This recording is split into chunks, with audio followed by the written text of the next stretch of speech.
കാരണം അത് ഈ തിരൂരിന്റെ GTS കോർഡിനേഷൻ കമ്മിറ്റിയുടെ ആ ഒരു ഹാർഡ് വർക്ക്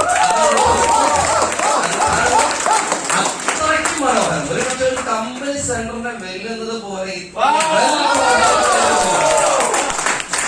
ഞാൻ എന്തായാലും ഗസ്റ്റായി വിളിച്ചതുകൊണ്ട് ഇവർ കുറച്ച് ചായ വാങ്ങിച്ചു തരാമെന്ന് പറഞ്ഞുകൊണ്ട് പറഞ്ഞതല്ല, സീരിയസ്ലി പറഞ്ഞ കാര്യമാണ്. ഇവിടെ എല്ലാം ഒരമ്മ പെറ്റ മക്കളാണ്. ഇവിടെ ഒരു ലീഡറേ ഉള്ളൂ, ഒരു ടീമേ ഉള്ളൂ. ആ ടീമിന്റെ പേര് മൈലേഷൻ. ഒരു ലീഡറേ ഉള്ളൂ, ആ ലീഡറിന്റെ പേര് മിസ്റ്റർ പ്രവീൺ ചന്ദ്രൻ. ഒറ്റ ലീഡറേ ഉള്ളൂ. ആ ഒരു വികാരമാണ് ഇവിടെ എല്ലാ ലീഡേഴ്സും ഉള്ളത്. എന്നാലും ഞാൻ ആകെ അല്പം നെർവസ് ആണ്. ഞാൻ താഴെ ഇറങ്ങേണ്ടത് കാരണം ഇത്രയും ലീഡേഴ്സ് ഇവിടെ നിൽക്കുമ്പോൾ വെരി വെരി സീരിയസ്ലി ഞാൻ കുറച്ച് നെർവസ് ആണ്. താഴെ ഇറങ്ങിക്കോട്ടെ അല്ലേ? പിന്നെ ആരെങ്കിലും എന്തെങ്കിലും വീഡിയോ എടുത്തുകൊണ്ടിരിക്കുന്നുണ്ട്, പ്ലീസ് ദയവ് ചെയ്ത് ചതിക്കരുത്. അല്ലെങ്കിൽ ഞാൻ കത്തുപോയതാണ്. അതെന്റെ മിസ്റ്റേക്ക് അല്ല.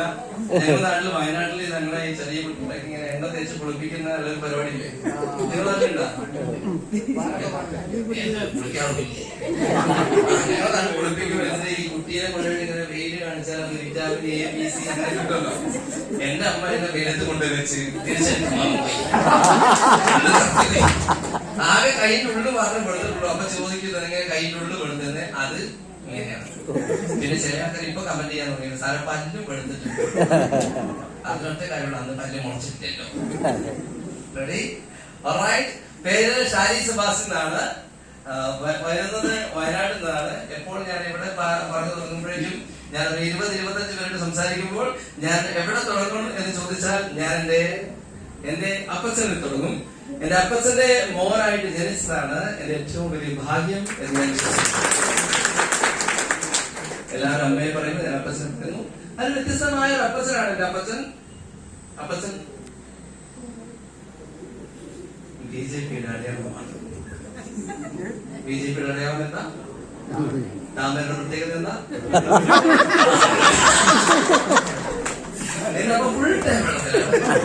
ഞാൻ വേറെ അപ്പനാണ് എന്റെ റോൾ മോഡൽ, എന്റെ ഗുരു, എന്റെ ദൈവം എല്ലാം ആണെന്ന് ചോദിച്ചാൽ എന്റെ അപ്പനാണ്. അപ്പൊ നിങ്ങൾ വിചാരിക്കരുത് അപ്പനൊരു ഫുള്ളാണ് ഈ മോനൊരു ക്വാർട്ടറാണ്. അപ്പച്ചൻ എന്ത് ചെയ്യുന്ന വെച്ചാൽ എല്ലാ ദിവസവും രാവിലെ മുടിച്ചിട്ട് പള്ളിയിലേക്ക് വിടും. പള്ളിയിൽ വിടുന്ന സമയത്ത് അപ്പച്ചൻ ഒറ്റ ഡയലോഗ് പറയും, സെബാസ്റ്റ്യൻ എന്നാണ് പേര്. സെബാട്ടി എന്ന് നാട്ടുകാരെ വിളിക്കുന്നതാണ്. സെബാട്ടിന്റെ മോൻ വ്യത്യസ്തനായിരിക്കണം എന്ന് പറയും. ഈ വ്യത്യസ്തനായിരിക്കണം എന്ന് പറഞ്ഞ് എങ്ങനെയോ വ്യത്യസ്തനായി പോയതാണ്. അപ്പച്ചൻ നല്ല വിദ്യാഭ്യാസം ഉണ്ട്. നല്ല വിദ്യാഭ്യാസം ഉണ്ട്. അപ്പച്ചൻ 3ാം ക്ലാസ്സിൽ പോയിട്ടുണ്ട്.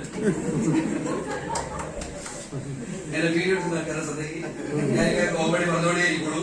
നിങ്ങൾക്ക് നേരെ ഇടാൻ കൊള്ളില്ല, ഒരു സ്ഥലത്തും കൊള്ളില്ല.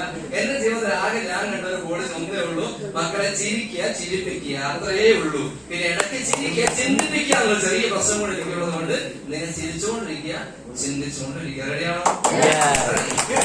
എന്റെ അപ്പച്ചൻ പഠിപ്പിച്ച ആദ്യത്തെ കാര്യം വ്യത്യസ്തനാകുക എന്ന കാര്യമാണ്. എല്ലാ ദിവസവും രാവിലെ പറയും, സെബാട്ടിയുടെ മോൻ ആരായിരിക്കണം? വ്യത്യസ്തനായിരിക്കണം എന്ന് പറയും. അമ്മയും നല്ല അടിപൊളി അമ്മയാണ്, മിടുക്കിയാണ്, കാണാൻ ഒരു പ്രിൻസിപ്പാളിന്റെ ലുക്കൊക്കെ ഉള്ള അമ്മയാണ്. സ്കൂളിൽ പോയിട്ടില്ല എന്ന ചെറിയ പ്രശ്നം മാത്രമേ വയ്ക്കുള്ളൂ. റെഡി? ആ അമ്മയുടെ മകനായിട്ടും അപ്പച്ചന്റെ മകനായിട്ടും ജനിച്ചു. അതാണ് എന്റെ ജീവിതത്തിൽ ഏറ്റവും വലിയ ഭാഗ്യം. മത്തം കുത്തിയാൽ കുമ്പളം മുളയ്ക്കൂല. ഞങ്ങളുടെ നാട്ടിൽ മുളയ്ക്കും.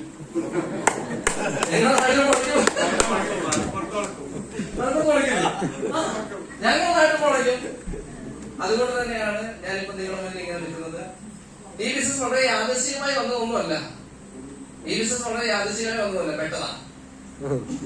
അനിയത്തിയോടുള്ള സ്നേഹത്തിന്റെ അതിന്റെ മുന്നിൽ പെട്ടുപോയതാണ്. അനിയത്തി ഒരു ദിവസം എന്നെ ഫോൺ ചെയ്ത് പറയാണ്, ചേട്ടായി ഞാനൊരു ബിസിനസ്സിലേക്ക് ഇറങ്ങി ചേട്ടായി, ഞാൻ ഈ പഠിപ്പിക്കലൊക്കെ അവസാനിപ്പിച്ചു എന്ന്. ഞാൻ പഠിത്തമായി പറഞ്ഞു, കാലിന്റെ മൂട്ട് തന്നെ ഓടിക്കുന്നു. എന്നാൽ അവളുടെ മോളെ കൊണ്ട് അപ്പോയിന്റ്മെന്റ് എടുത്ത ആ ഒരു സ്റ്റൈലാണ് എനിക്കത് ഇഷ്ടപ്പെട്ടത്. ദയവ് ചെയ്ത് നിങ്ങൾ ഇവിടെ വന്നിരിക്കുന്ന പുതിയ ഗസ്റ്റിനോട് എനിക്ക് നിങ്ങൾക്ക് പറയാനുള്ള ഒരു ഉപദേശം, എന്റെ അനുഭവം കൊണ്ടുള്ള ഉപദേശം, ഒരു കാരണവശാലും ഒറ്റയ്ക്ക് ഈ ബിസിനസ് ആരോടും പറയരുത്. ഒറ്റയ്ക്ക് ചെയ്യേണ്ട ബിസിനസ് അല്ല, ഇതൊരു ടീം വർക്കാണ്. എന്താണോ ലീഡേഴ്സ് പറയുന്നതിന്റെ കൂടെ നിന്ന് കളിക്കുക എന്നുള്ള ആ ഒരു ചെറിയ ചെറിയ ഗെയിം മാത്രമേ ഇതിലുള്ളൂ, പക്ഷെ അതിലൂടെ വലിയ നേട്ടങ്ങളുണ്ടാകും. ആ ഒരു കാര്യത്തിൽ മാത്രം ചിന്തിക്കുക. എന്റെ ലിൻഡാമോൾ എടുത്തിരിക്കുന്ന അപ്പോയിന്റ്മെന്റ് എടുത്തിരിക്കുന്നത് ഇങ്ങനെയായിരുന്നു. അവിടെ മോളെ കൊണ്ട് എന്നെ വിളിപ്പിച്ചു. ഷാലിമാമ ഞങ്ങൾ ഇന്ന് തലപ്പുഴയിലേക്ക് വരുന്നുണ്ട് മാമ, ഞങ്ങൾക്ക് ഒരു ബിരിയാണി വാങ്ങി തരുന്നു. കുട്ടി മാമ, മാമ. ആ ഒരൊറ്റ ബിരിയാണിക്ക് വേണ്ടി ഞാൻ കാത്തിരിക്കുന്ന സമയത്ത് അവരൊക്കെ വരുന്നുണ്ട്. ഞാൻ ലീവ് എടുത്തു. വെയിറ്റ് ചെയ്യുന്ന സമയത്ത് ഞാൻ നോക്കുമ്പോൾ ഒരു വണ്ടി നിറയെ ആൾക്കാർ വരുന്നു. അതിൽ നിന്ന് വീഡിയോ എടുക്കുന്ന